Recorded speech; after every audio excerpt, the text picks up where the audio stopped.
Welcome to Telugu focus TV. నేను మీ శ్రీనివాస్ రెడ్డి.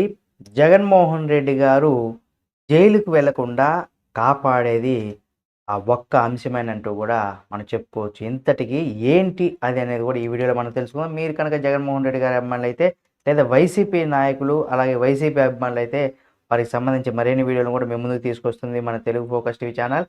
కాబట్టి subscribe చేసుకొని పక్కనే ఉన్న బెల్ బటన్ ఒకటి మాత్రం మర్చిపోకండి.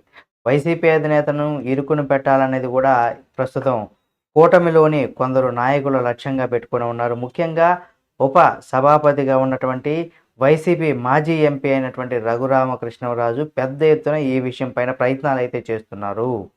తన పైన జరిగినటువంటి థర్డ్ డిగ్రీతో సహా అవమానాలకు ఆయన ఇంకా మర్చిపోలేకపోతున్నారు. రాజకీయాల్లో ప్రత్యర్థులు ఉంటారు, కానీ కక్షపూరితమైనటువంటి రాజకీయాలు చేసేటువంటివి ఎప్పుడు కూడా ఉండరని కూడా చెప్పుకోవచ్చు. వైసీపీ విషయంలో అంటే వదిలేదే లేదనేసి కూడా ఆయన తరచుగా చెబుతూ ఉన్నారు. అంటే ఈయనతో పాటుగా జేసీ ప్రభాకర్ రెడ్డి కూడా, అలాగే ఇలాంటి వారు కూడా చాలామంది ఉన్నారు. జగన్ విషయంలో సీరియస్గానే ఉన్నారు. ఆయన పైన చర్యలు తీసుకోవాలని మరికొందరు నాయకులు కూడా పట్టుబడుతున్నారు. అయితే ఈ విషయంలో ఎక్కడ తేడా కొడుతుంది?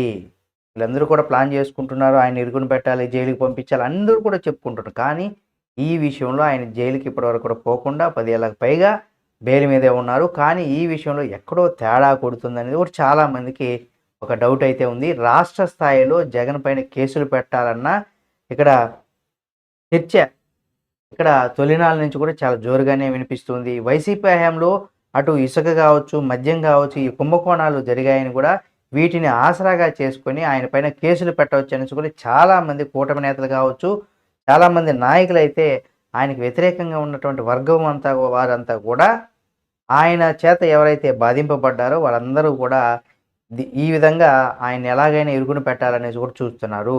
కొందరి వాదన మాత్రం ఈ విధంగా ఉంది. ఎలాగైనా ఆయన కేసులు పెట్టి ఆయన ఇరుకుని పెట్టాలి, ఆయన జైలుకి పంపించాలని అయితే చాలా గట్టిగానే చాలామంది నేతలైతే భావిస్తున్నారు.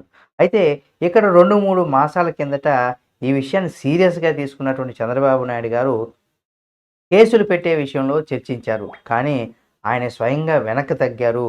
ముందు అధికారుల పైన కేసులు పట్టి వారిని విచారించడం ద్వారాగా ఆ యంత్రాంగాన్ని ప్రభుత్వానికి అనుకూలంగా మార్చుకోవాలనేది కూడా దీనికి ప్రధానమైనటువంటి ఒక వ్యూహంగా కూడా చంద్రబాబు నాయుడు గారు అయితే ముందుకు వెళ్తున్నారని కూడా చెప్పుకోవచ్చు. ఇక రెండవది ఏంటంటే జగన్ పైన కేసులకు నమోదు చేసిన ఆయన కోర్టుకు వెళ్ళి స్టే అయినా తెచ్చుకోవచ్చు, లేదా ముందస్తు బెయిల్ పొందేటువంటి అవకాశం కూడా ఉంటుందని కూడా చెప్పుకోవచ్చు. దీనివల్ల ఏమవుతుంది, సానుభూతి పెరిగిపోతుంది జగన్మోహన్ రెడ్డి గారికి అనేది కూడా ఇక్కడ ప్రధానంగా చంద్రబాబు నాయుడు గారి యొక్క ఉద్దేశం. అయితే వైసీపీ ఓడిపోయి 6 మాసాలైనా కానీ ఇప్పటి వరకు కూడా ప్రజల్లో అయితే సానుభూతి పవనాలు ఎక్కడా కూడా వేయడం లేదు.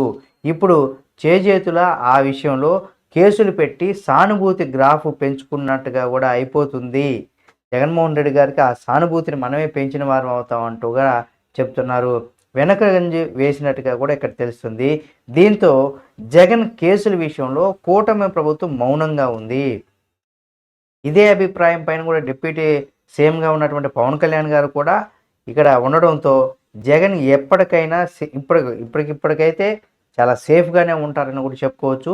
ఇదే సమయంలో సర్కారుకు ప్రజల్లో కూడా బలమైనటువంటి నమ్మకం వచ్చాక, అంటే కూటమి ప్రభుత్వం ఉంటే మనకంతా కూడా మంచి జరుగుతుంది, ఇచ్చినటువంటి హామీల విషయంలో కావచ్చు, పాలనలో ప్రజలకు ఎటువంటి ఇబ్బంది లేదనేసి ఒక విధంగా వచ్చే విధంగా అప్పటి వరకు కూడా ఇక్కడ కూటమి ప్రభుత్వం చాలా బలంగా ఈ నమ్మకాన్ని ప్రజల్లో కలిగించే వరకు కూడా జగన్మోహన్ రెడ్డి గారి పైన ఎటువంటి కేసులు పెట్టడం కావచ్చు, లేదా ఆ రకంగా కూడా ఆయన ఎటువంటి ఇబ్బందులు పెట్టకుండా ఉండేటువంటి అవకాశం ఇక్కడ మనం ఉంటుందని కూడా చెప్పుకోవచ్చు.